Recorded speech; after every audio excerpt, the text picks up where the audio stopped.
Of course, we face, as we both acknowledge, a dangerous security environment, but our alliance is stronger than ever before, 72 years strong.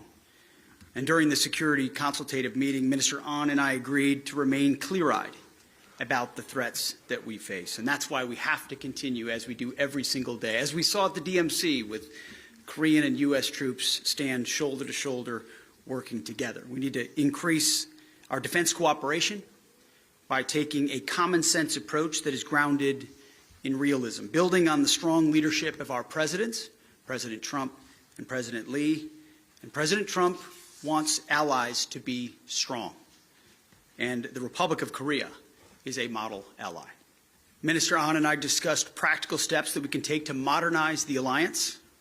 And I'm greatly encouraged by Minister An's commitment to increase defense spending and to make greater investments in ROK military capabilities. This includes critical missile defense and space capabilities that our forces need to preserve the peace and prevail, God forbid, in war.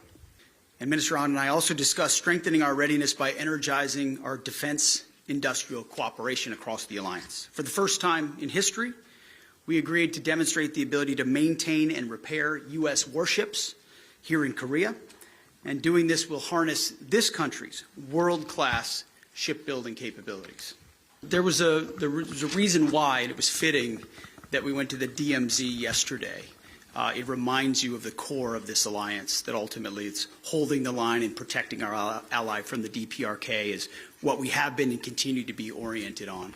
But there's no doubt, flexibility for regional contingencies is something we would take a look at, but we are focused on standing by our allies here and ensuring the threat of the DPRK is not a threat to the Republic of Korea, and certainly continue to extend nuclear deterrence as we have before.